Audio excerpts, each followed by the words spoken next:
Então, mais uma vez aqui, pelos espaços dos amigos de nosso lar aí, da nossa irmã Débora, mantendo o nosso compromisso do estudo Obreiros da Vida Eterna, hoje já na parte 21, nós estamos acompanhando a desencarnação do Dimas. São 5 personagens na história. Nós estamos acompanhando o primeiro personagem, na sua desencarnação, o Dimas, e nós paramos exatamente no momento que Jerônimo pousava, né, suas mãos sobre a fronte do Dimas, propondo a ele, inclusive, mais inspiração, ideias favoráveis ao desdobramento dos serviços realizados de socorro em seu processo desencarnatório. E Dimas, ele, no momento em que o Jerônimo aplicou as energias, nesse momento de muito sofrimento, ele mostrou um novo brilho no olhar, encarou a sua esposa, se esforçou inclusive para mostrar para ela uma certa tranquilidade e começou a conversar com ela, pedindo a ela para que ela fosse descansar, né? E, enfim, para que ele pudesse, nesse momento, estar mais preparado para a desencarnação. Tantas noites, e foram várias e várias noites a fios de sentinela, ela, a esposa, deveria estar realmente bastante exausta. E ele estava preocupado com isso, disse, vai deitar, vai descansar, inclusive, para que pudesse, naquele momento seu de desencarnação, ninguém estivesse um próximo dele para não atrapalhar o processo. E vai dizendo exatamente, se você realmente vier a falecer, o que será de mim, doente como eu estou, exausto? Então ele convenceu a esposa a ir dormir, para sair daquele recinto. E a partir daí, que ele pediu para que ela fosse dormir, fosse repousar, que ele ficaria mais fortalecido, sabendo que ela ia se fortalecer ao descansar naquela hora. Enfim, ele pediu muito, rogou muito, e dizendo para ela que ele estava se sentindo bem melhor e que ela se acalmando, se descansando, traria para ele mais reconforto nesses momentos tão cruciantes da sua dor. Cedendo às instâncias do esposo e docemente constrangida pela influência da enfermeira Luciana e do ex-padre Hipólito, a esposa do Dimas foi dormir, foi para o quarto dela dormir. Em vista das melhoras obtidas, houve expansão de alegria familiar.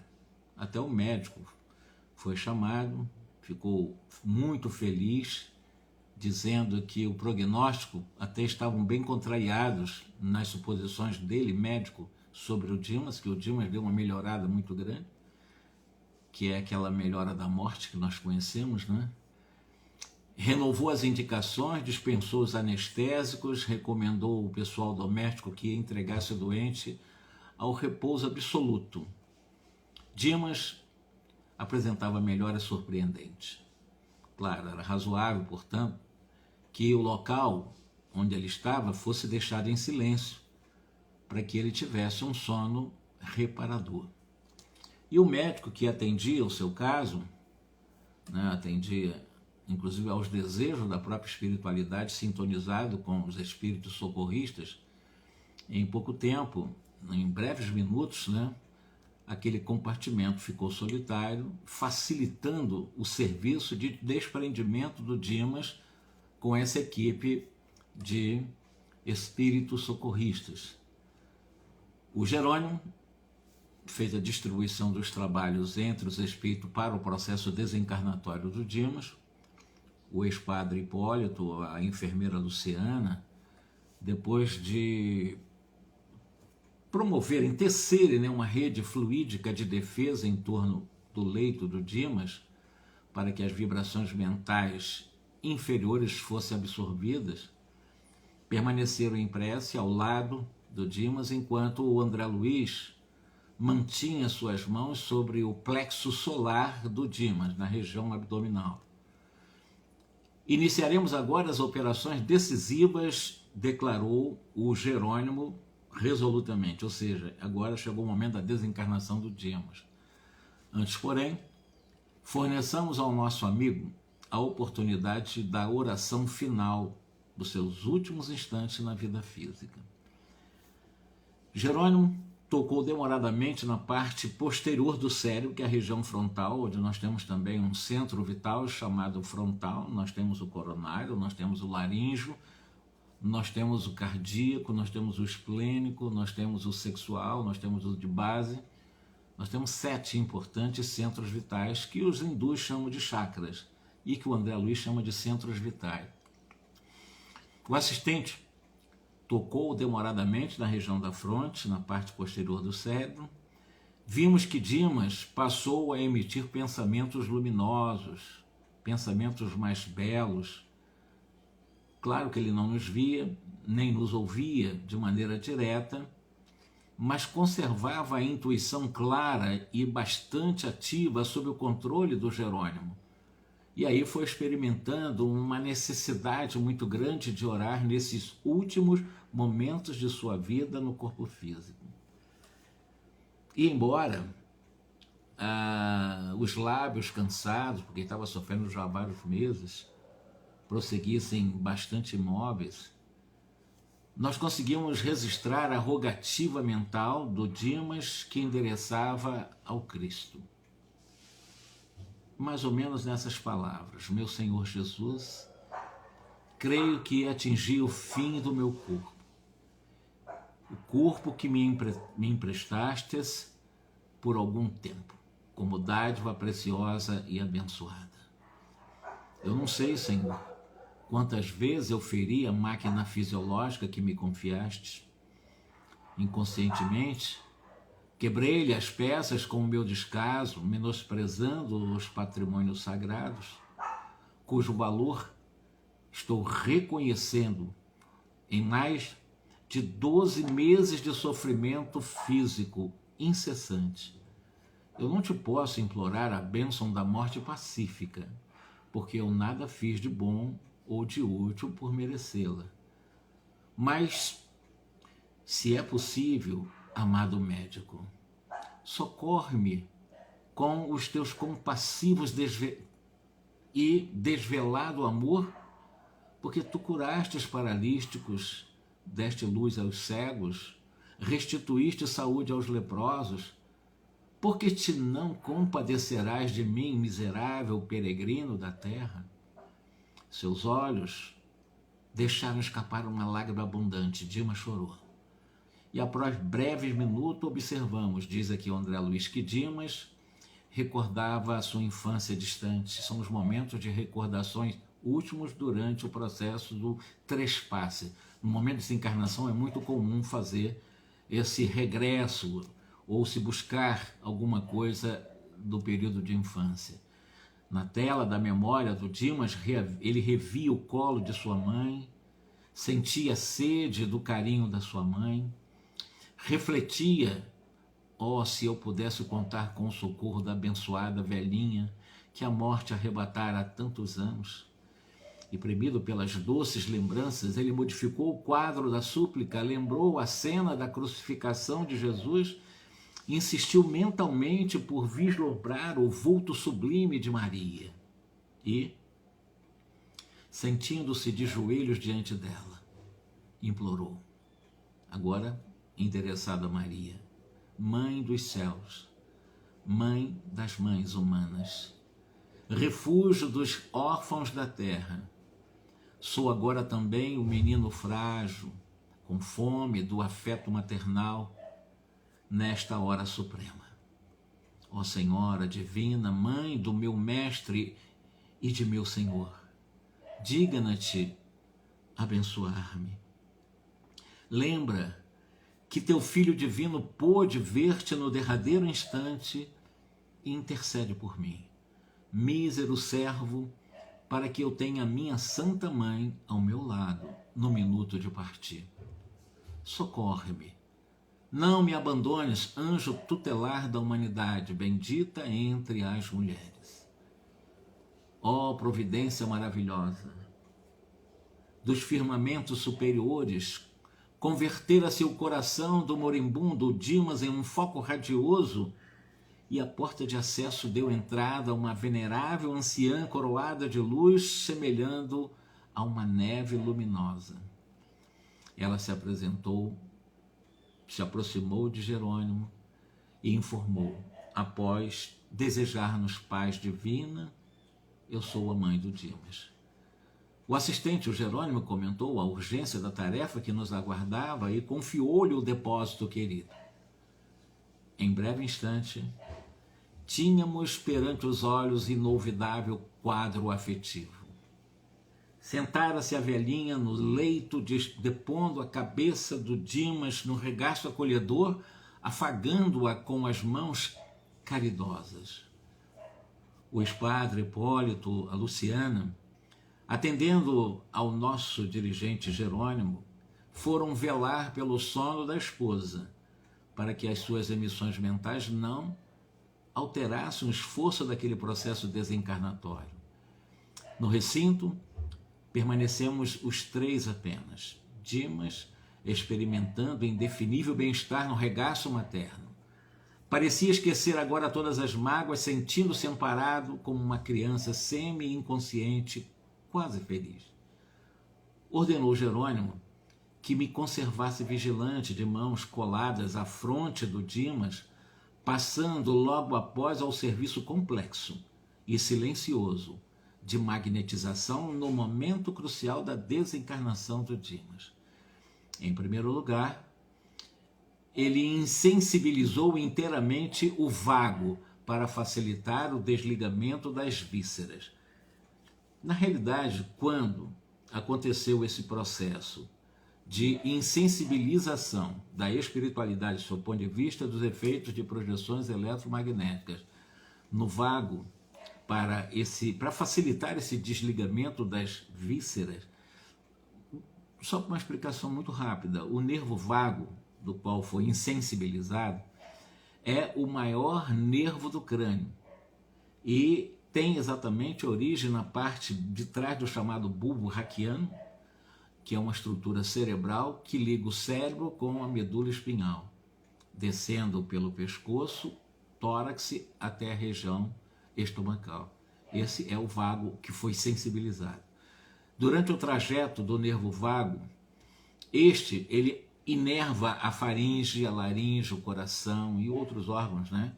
E sendo através exatamente do vago que o cérebro percebe como estão esses órgãos, faringe, coração, enfim, esses órgãos internos, e regulariza as diversas funções. Por exemplo, o vago, ele agora está insensibilizado por causa da morte, está desencarnando o Dimas, mas a função dele é exatamente, de alguma forma, trabalhar os reflexos da tosse, da degludição, do vômito, das chamadas contrações das cordas vocais para a produção da voz. Nós utilizamos o nervo vago, tanto quanto o controle das contrações do coração, a diminuição da frequência dos batimentos cardíacos, os movimentos respiratórios, as constrições dos brônquios pulmonares, a própria coordenação dos movimentos do esôfago, do intestino, aumento das secreções gástricas, a produção de suor, tudo isso ligado ao nervo vago, onde nesse momento está sendo insensibilizado eletromagneticamente pelo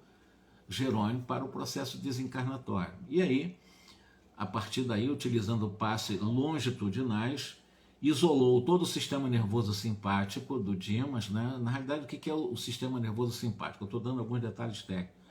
Quando houve também esse processo de isolamento do sistema nervoso simpático. É um sistema de excitação que se ajusta ao nosso organismo para suportar as chamadas situações de perigo, suportar os esforços mais intensos, estresse físico e também os estresses psíquicos, né? Então, na realidade, o que o Jerônimo está fazendo é a neutralização, isolando, né, nessa neutralização as fibras inibidoras do cérebro, para o processo desencarnatório ocorrer de uma forma natural. Descansando alguns segundos, o Jerônimo asseverou: não convém que Dimas fale agora aos parentes. Formularia talvez solicitações descabidas. Indicou o desencarnante e comentou sorrindo: noutro tempo, André, ele falando com André Luiz, noutro tempo, André, os antigos acreditavam que entidades mitológicas, mais uma mitologia romana, cortavam os fios da vida humana no processo da desencarnação.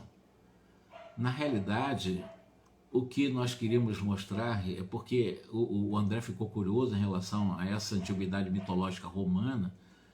Ele perguntou, né, por onde iriam começar o processo da desencarnação. Como é que começa o processo de desencarnação? Pelas pernas, pela cabeça, pela região do plexo solar? Como é que vai acontecer isso?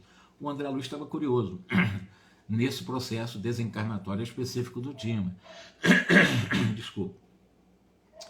Há três, explica para o André Luiz o Jerônimo, há três regiões orgânicas fundamentais que demandam um extremo cuidado no serviço de liberação da alma no processo desencarnatório. Primeiro, desses que nós estamos chamando de regiões orgânicas fundamentais, o centro vegetativo, ligado ao ventre como sede das manifestações fisiológicas, portanto a região que eu falei do plexo solar. Temos o centro emocional, que é a zona dos sentimentos e desejos sediado no tórax, que é a região do coração, que para os hindus é o quarto chakra, né? O terceiro é exatamente esse chakra que está ligado ao centro vegetativo. O quarto chakra dos sétimos, né, é o cardíaco, então é a outra região importante. E o outro é o centro mental, o mais importante por excelência, situado no cérebro, que é na região cortical, na região mais central do nosso cérebro. E a curiosidade intelectual de André era muito grande, ele queria entender mais o processo desencarnatório que ele estava acompanhando e ajudando. E nesse momento, né, como ele estava acompanhando uma desencarnação, não podia realmente ser muito bem esclarecido, porque tinha que estar com uma atenção voltada ao processo desencarnatório. Mas o Jerônimo, mesmo assim, ele percebeu a ansiedade do próprio André Luiz de querer aprender mais naquele momento.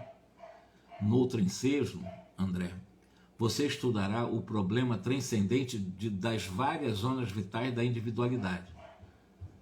Aconselhando a André Luiz ter um pouco de cautela na ministração das energias magnéticas à mente do moribundo, porque André Luiz estava impondo as mãos na cabeça do Dimas, André começou a operar sobre o plexo solar, que é a região agora estomacal, a região dos órgãos, né, da região abdominal, desatando os laços que localizavam forças físicas. Então ele começou a um processo de desprendimento, principalmente na região do plexo solar, na região abdominal. O André, espantado, ele percebeu que uma certa porção de substância leitosa extravasava do umbigo pairando em torno. Então, na região do plexo solar, na região abdominal, o André Luiz percebeu exatamente que estava sendo extraído, extravasava do umbigo, na região umbilical, exatamente essa substância, né? E como era uma substância leitosa, ele achou muito curioso, porque nós estamos diante de uma desencarnação, e na região do umbigo estava realmente pairando, sendo extraído ou extravasando exatamente essa substância. Esticaram-se os membros inferiores como sintomas de esfriamento. Aí enrijeceu os pés, os dedos e a perna endureceram nesse momento. Dimas gemeu em voz alta, semi-inconsciente. Amigos acorreram assustados, sacos de água quente foram-lhe postos nos pés, porque esfriou. Mas antes que os familiares entrassem em cena, Jerônimo, com passes concentrados sobre o tórax do Dimas, relaxou os elos que mantinham a conexão celular do centro emotivo, que é o coração, operando sobre determinados pontos desse mesmo coração, que passou a funcionar como uma bomba mecânica desreguladamente. Está perdendo suas funções.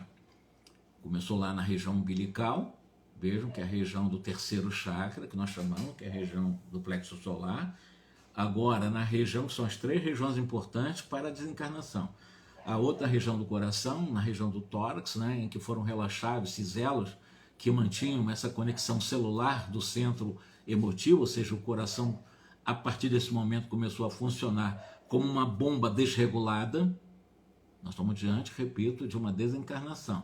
Isso promovido por Jerônimo. Jerônimo está promovendo exatamente esse processo, ele que está facilitando o processo desencarnatório com a emissão das energias eletromagnéticas dele, da espiritualidade.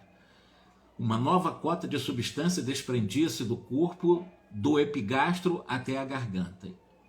Mas o André percebeu que todos os músculos trabalhavam fortemente contra a partida do Dimas, opondo-se à libertação das forças motoras em um esforço desesperado, ocasionando uma angustiosa aflição no Dimas.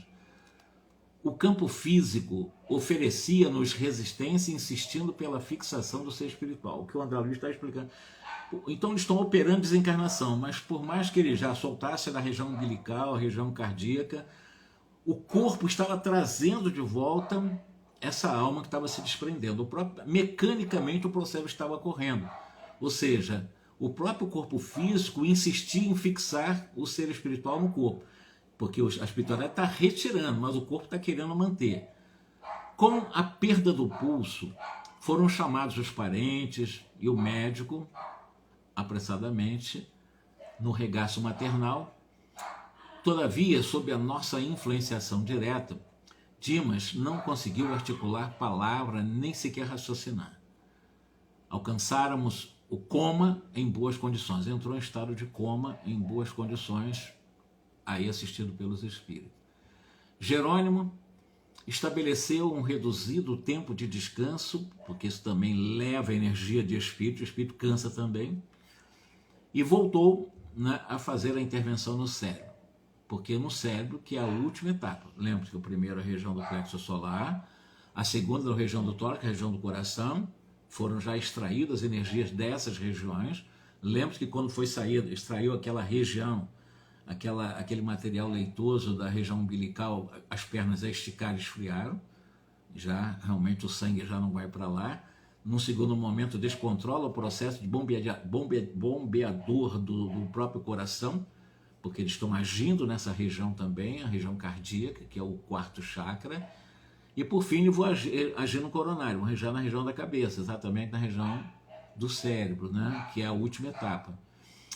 Então, o que está dizendo aqui que durante uma desencarnação, 3 regiões importantes para a intervenção espiritual nesses processos de acompanhamento desencarnatório, a começar pela região umbilical, depois para a região cardíaca e posteriormente na região do cérebro, na região da cabeça, que é a última etapa. Concentrando todo o seu potencial de energia na fosse romboidal, Jerônimo quebrou alguma coisa e brilhante chama violeta dourada desligou-se da região craniana, absorvendo instantaneamente a vasta porção de substância leitosa já exteriorizada a partir da região umbilical. Em breves instantes, porém, as forças que estavam sendo examinadas eram dotadas de movimento plasticizante. A brilhante chama mencionada transformou-se em maravilhosa cabeça, em tudo idêntica à cabeça do Dimas, constituindo-se após ela todo o corpo perispiritual de Dimas, membro a membro, traço a traço. Então, a reconstituição do perispírito de Dimas no processo desencarnatório, a partir da última etapa da desencarnação, que é pela cabeça. Então, essa chama, né, que ele inclusive vê o seu brilho, ela começa exatamente dentro da sua capacidade plasticizante, voltar a criar a imagem do Dimas dessa encarnação. O rosto com todos os detalhes, traço a traço, membro a membro. E à medida que o novo organismo ressurgiu, o perispírito agora desencarnado, a luz violeta dourada que saiu da região do cérebro empalidecia-se gradualmente até desaparecer totalmente, como se representasse o conjunto dos princípios superiores da personalidade momentaneamente recolhidos a um único ponto, espraiando-se em seguida através de todos os escaninhos do organismo perispiritual. O que seria então esse corpo? Alguns teóricos encarnados que trabalham muito essa questão, eles vão falar do chamado corpo mental. O corpo mental não é o perispírito. Na realidade, quem dá forma ao perispírito é o corpo mental. O corpo mental é a nossa realidade, somos nós consciência, nós espírito, né? Então, nós temos um corpo mental que forma o perispírito, que forma o corpo físico. Porque o perispírito não vem do nada, o perispírito vem exatamente da estrutura, exatamente de toda a nossa história do passado que vão se concentrando nesse corpo mental. E é esse corpo mental, o que o André Luiz percebeu exatamente com essas colorações, né, extraordinariamente linda, o olhar dele, violeta dourada, como o corpo mental, é que na desencarnação reconstitui o perispírito do Dimas. Porque na realidade quem dá molde, quem forma, quem cria e quem dá todas as configurações da célula física é o perispírito. Na desencarnação, como está acontecendo aqui, a partir da região umbilical, em que realmente sai aquela pasta leitosa, e depois na região cardíaca e posteriormente na região onde sai essa luminescência, ou essa coisa que ele chamou de uma luz brilhante, essa luz brilhante na realidade nós temos um corpo mental. Esse corpo mental forma o nosso perispírito, que também forma o nosso corpo físico quando nós estamos encarnados. Quando estamos desencarnados, é formado por esse corpo mental, que na realidade o corpo mental somos nós em essência, porque nós não somos perispírito, nós temos um perispírito, nós não somos um corpo, nós temos um corpo. Então, quem é que dá forma ao perispírito? É esse corpo mental. Na desencarnação foi o que o André Luiz percebeu, essa chama violeta dourada, quando sai, imediatamente recompõe o rosto, recompõe os membros, recompõe todos os detalhes do corpo desencarnante, que é o perispírito em outra dimensão, evidentemente, após a desencarnação formada por esse corpo mental. Todos os seres humanos têm corpo mental, né? Então, o corpo mental não é o perispírito, ao contrário, o corpo mental é a matriz do perispírito.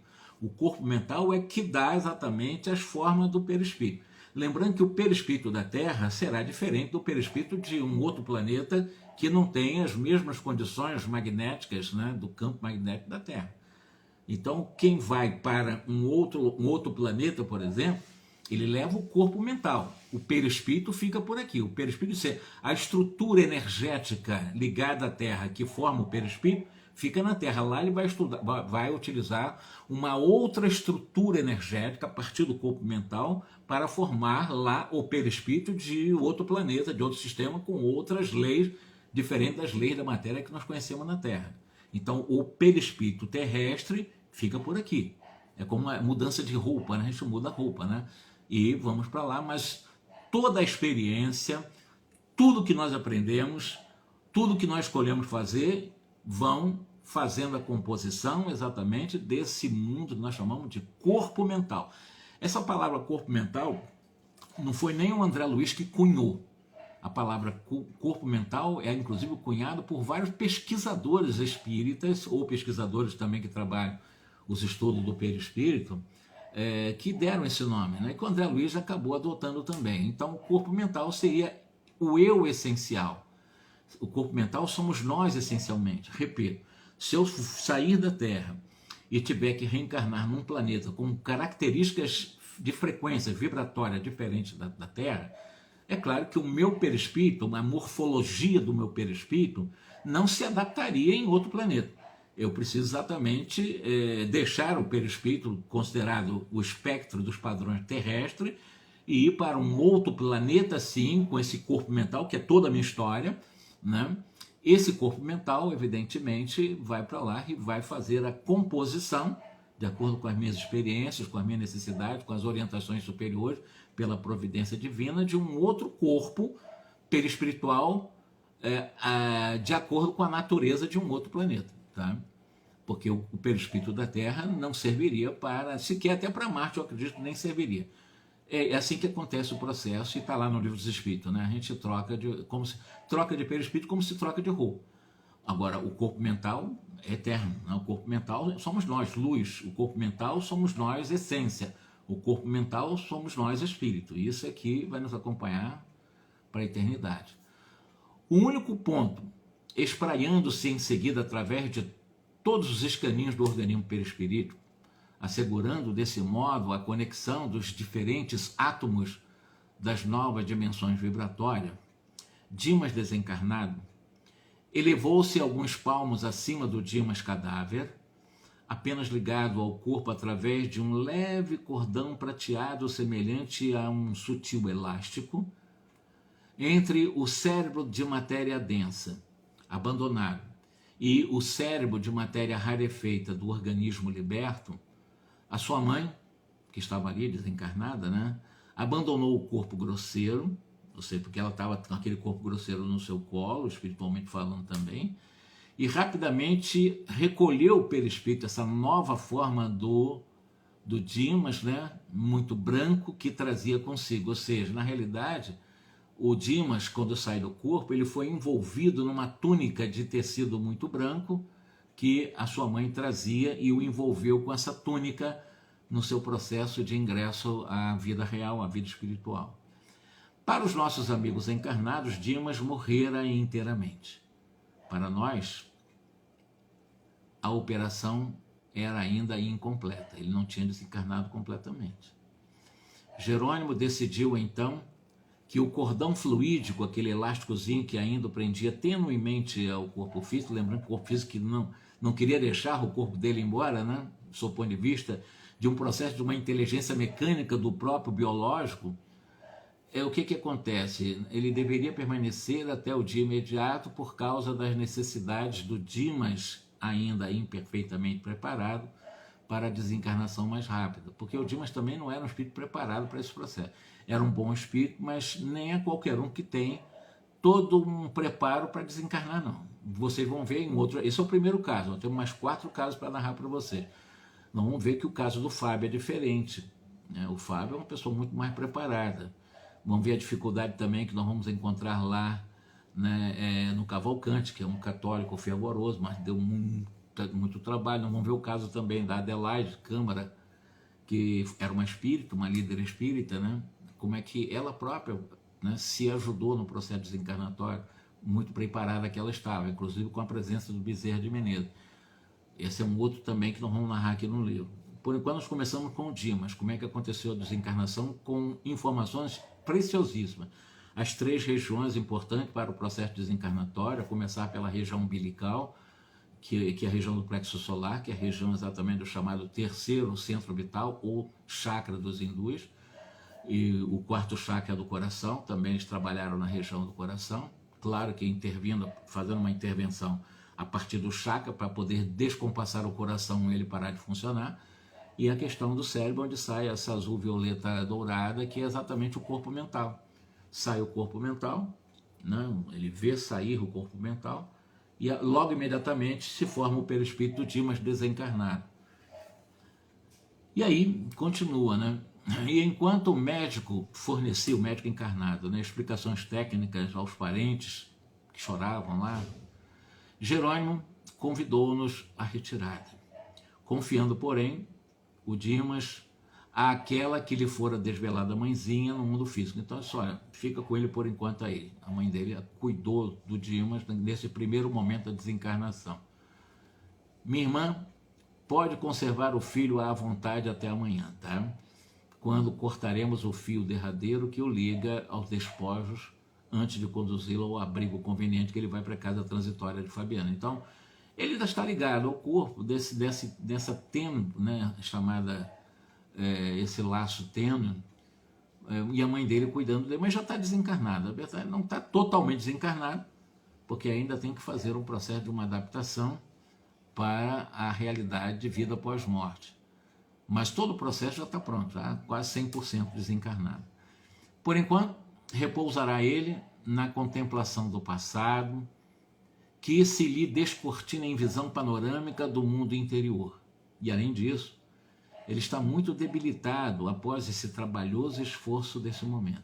Por essa razão, somente poderá partir em nossa companhia numa desencarnação completa, findo, quando terminar, o sepultamento, ou seja, o enterramento do seu envoltório, ou dos envoltórios pesados, aos quais se une ainda pelos últimos resíduos. A mãe agradeceu, emocionado, e Jerônimo ainda disse o seguinte: olha, convém você ficar de guarda, montar guarda aqui, bem vigilante, para que os amigos apaixonados e os inimigos gratuitos não lhes perturbem o repouso forçado de algumas horas. E a mãe de Dimas revelou-se muito grata, e André Luiz, junto com o Jerônimo, partiram em grupo, a caminho lá da casa transitória de Fabiano, que é lá que vai ser o primeiro estágio dos 5 desencarnantes, para depois irem para nosso lar, de onde a nossa expedição socorrista regressaria à crosta no dia seguinte. A morte do corpo físico é um fenômeno muito natural, atinge todos os seres da criação cedo ou tarde. A desencarnação, ela acontece exatamente, eu vou fazer algumas reflexões, tá? Não é André Luiz, é eu que estou fazendo. Quando os laços perispirituais, até então mantidos, enraizados molécula a molécula no corpo físico, vão se desfazendo, concedendo liberdade ao espírito que passa a viver numa outra dimensão de vida. A morte, na realidade, é uma simples mudança de estado. É a destruição de uma forma frágil que já não proporciona à vida as condições necessárias ao seu funcionamento e à própria sua evolução. Então, a separação do espírito e do corpo que lhe pertencia, rigorosamente, não é dolorosa, sobretudo quando das chamadas mortes naturais, que decorrem dos desgastes biológicos dos órgãos, como também não é uma separação brusca, como nós estamos vendo aqui com o nosso irmão Dimas. Lembra que eu estou fazendo aqui uma reflexão final. A alma, ela se despreende gradualmente e não escapa como um pássaro cativo a que se restitui subitamente à liberdade. Não é assim que acontece num processo de desencarnação natural. Claro, existem desencarnações por suicídio, por acidente, outras não, estou falando natural. Assim, nunca é demais nós lembrarmos, a observação, ela vem comprovar que no instante da desencarnação, o despreendimento do perispírito não se completa de uma forma súbita ou subitamente, que se opera gradualmente, com uma lentidão muito variável, conforme vocês vão ver nesse livro aqui, cada desencarnante tem uma característica diferente de desencarnação. Eu disse até que tem o próprio desencarnante promovendo a sua desencarnação, quando tem poder para isso, capacidade e mérito para isso. Em uns é bastante rápido o processo desencarnatório, podendo dizer-se que o momento da morte é também o da libertação, que se verifica logo após.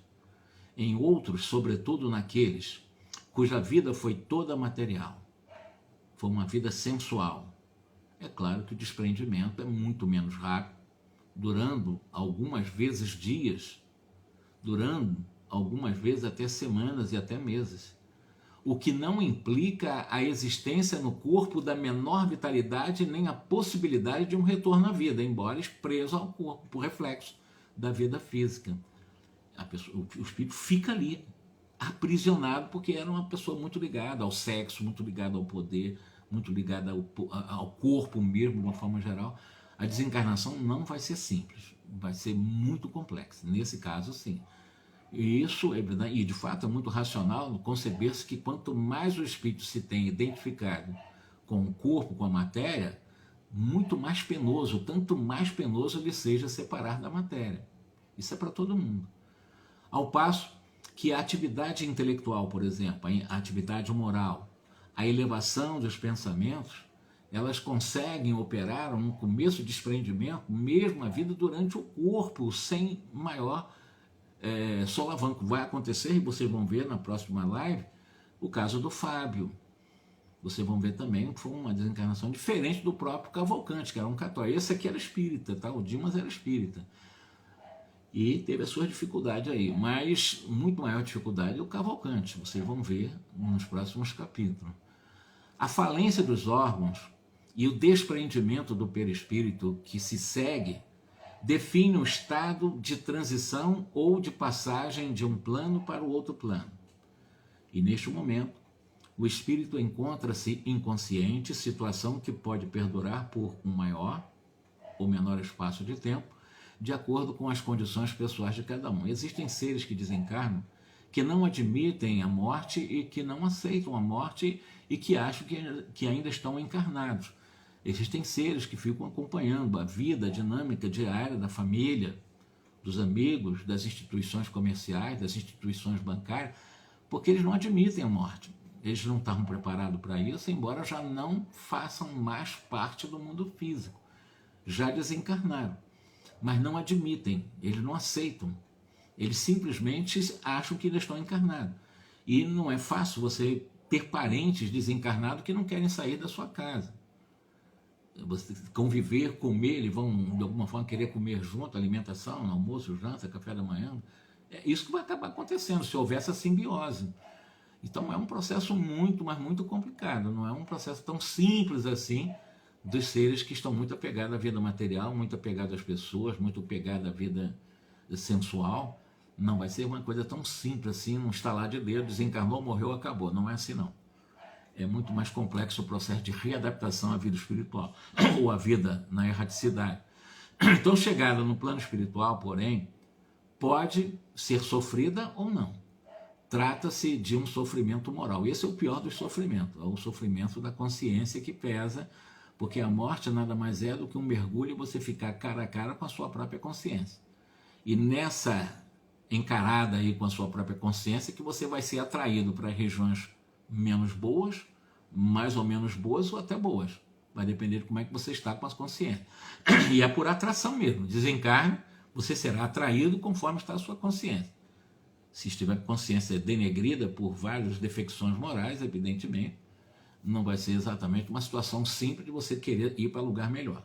Porque você vai ser, por atração, levado para regiões de muito sofrimento. Então é você que vai para lá por atração, pela consciência. É uma consciência que te traz o sofrimento moral. É a alma que sofre, não o corpo, pois o corpo se transforma em matéria inerte, o corpo se transforma em um elemento morto, em processo de decomposição. O sofrimento ele poderá ser mais agravado se o espírito se manter jungido ao corpo em decomposição e a vida que se extinguiu. Esse é mais grave ainda. Porque uma pessoa desencarna e não consegue desvencilhar-se dos despojos, fica jungido ao corpo em decomposição. Como é que isso acontece? No próprio cemitério. Ele fica sentindo todo o processo de decomposição em que aqueles micro-organismos vão fazendo por um processo natural, né? Eles vão se alimentando das decomposições físicas em um processo de naturalmente transformação orgânica de moléculas que estão se decompondo, se desagregando, mas todo esse processo é dolorido. Ele é tão dolorido que no livro Nosso Lar, um jovem que desencarnou muito preso ao seu corpo, que era o Francisco, ele não admitia ter morrido, ele provocou um acidente fatal, ele morreu pelo acidente, não admitiu ter morrido, viu o corpo morto, não admitia o corpo dele morto, estava no necrotério, não admitiu, estava lá no velório, não admitiu, acompanhou o corpo até o túmulo, não admitiu, ficou preso ao corpo em decomposição, não admitindo que tinha morrido, até que começaram a vir aqueles espíritos, né, de cemitério, irmãos nossos totalmente descaracterizados de feições humanas, com aquelas feições mitológicas bastante horripilantes, aterradoras. Ele teve medo, fugiu, foi quando ele saiu do cemitério e foi recolhido para a Câmara de Retificação. Na Câmara de Retificação ele está sendo tratado como um alienado mental, ele está lá com problemas de ordem mental, mas sentindo a voracidade dos vampiros, que ele chama de vampiros que estão me atacando. Ele estava numa cama, sem tratar, olha, os vampiros estão se aproximando, os vampiros estão se aproximando, os vampiros querem me pegar. No fundo, os vampiros são esses micro-organismos que estavam fazendo exatamente todo um processo na chamada composição, de decomposição das suas vísceras, do qual ele estava se ressentindo.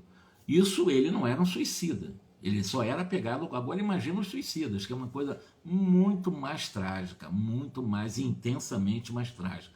porque o suicida ele acompanha além do que ele provocou para destroçar um corpo que não era dele, porque o corpo não é nosso, é um empréstimo. Ele vai acompanhar a decomposição desse corpo nos processos naturais de uma ligação reflexa de um corpo que ainda não foi exaurido, o chamado fluido vital. Então ele vai ficar preso durante muito tempo. Eu conheço o caso, contado no livro Novas Mensagens, foi uma mensagem trazida pela psicofonia do próprio Chico Xavier, registrado pelo Arnaldo Rocha, nesse livro que eu intitulei aqui, né, Novas Mensagens, em que um suicida é uma situação bastante constrangedora. Ele era um jovem, resolveu matar-se, deu um tiro no peito, e nesse instante, quando ele desencarnou, porque estava desgostoso da vida, o corpo dele ele era um atleta, ele tinha um corpo atlético, um corpo bonito, bem feito. E o corpo dele foi, como ele não tinha parentes, ninguém, né, um indigente, digamos assim, não tinha alguém para reclamar, o corpo dele foi levado para a Escola de Medicina do Rio de Janeiro, e lá o corpo dele foi utilizado para as pesquisas médicas, coloca naquelas mesas, naquelas macas, né? E ali o corpo dele foi cortado para fazer exatamente as análises com vários alunos ao redor, inclusive alunas, e ele contando na psicofonia que ele sentiu uma vergonha muito grande porque o corpo dele estava desnudo e ele estava com vergonha de estar expondo os seus órgãos sexuais. Ele estava com muita vergonha de alunas que estavam ali e também das pessoas que estavam ali. Estava com vergonha, e olha só, desencarnado já porque ele suicidou. Mas acompanhando, inclusive, aquelas incisões, aqueles cortes que estavam tirando as vísceras dele, para fazer uma análise exatamente, né? Não só das autópsias, mas também uma análise fisiológica, que estavam estudando fisiologia. E ele ficou, e outra coisa, ele sentiu os rasgos também, os reflexos dos rasgos, porque ele já estava desencarnado. Mas havia uma repercussão fluídica desse fluido vital, que ainda restava, na realidade perispiritual dele. Então ele sentiu os cortes, tanto quanto a vergonha de estar desnudo, embora já desencarnado, diante dos alunos. Mas esse não é o grande problema. O grande problema é que ele ficou aprisionado depois que foi feito todos os preparos em que acharam que o corpo dele era perfeito, como modelo em termos de estrutura esquelética.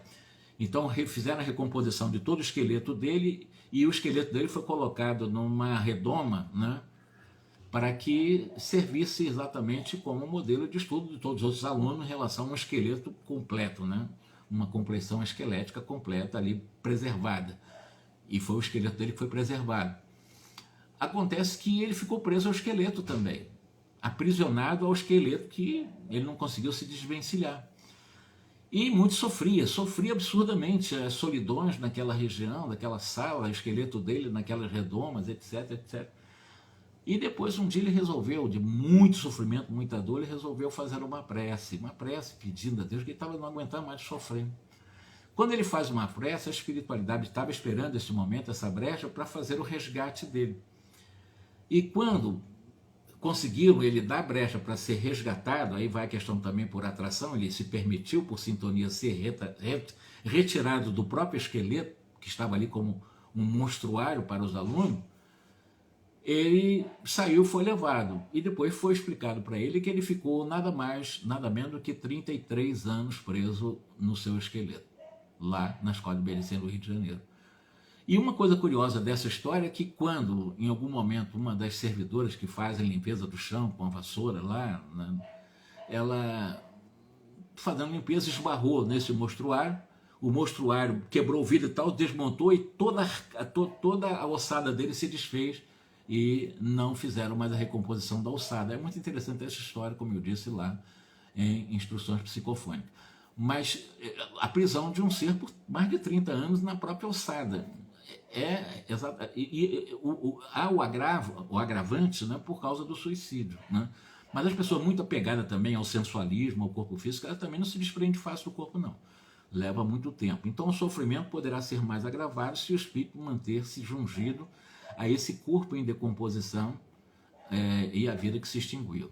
Situações semelhantes são encontradas em certos gêneros de suicídios e homicídios também, em desencarnantes presos a profundos remorsos ou ainda em espíritos vinculados aos prazeres da vida material, apegados excessivamente aos bens materiais, Enfim, nessas circunstâncias, a morte ela é vista como uma perda irreparável, um sofrimento muito grande, agudo, atroz, uma sensação de destruição total, porque ele, o espírito, desconhece a sua própria imortalidade e que existe e que preexiste a morte do corpo somático.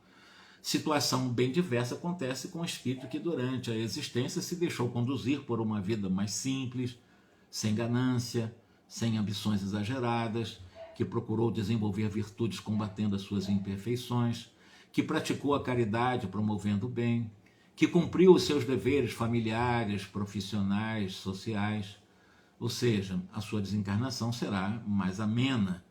Os sofrimentos e as angústias do período de transição serão muito rápidos, passageiros, e a adaptação a uma nova moradia será absolutamente muito mais tranquila também, né? Com, evidente, mais serenidade e etc.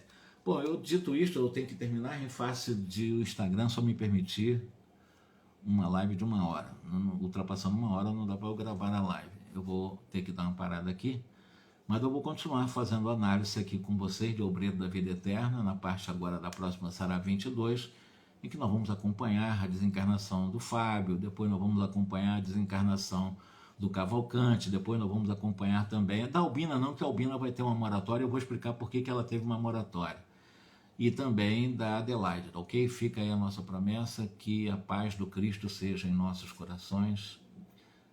Um grande abraço, muito obrigado, tá? Nós estamos aqui à disposição para colaborar com o trabalho da nossa querida amiga, uma incansável também divulgadora do Espiritismo, nossa irmã Débora, do Rio Grande do Sul, tá bom? Um grande abraço para vocês e com muito carinho me despeço, desejando a todos vocês muita paz.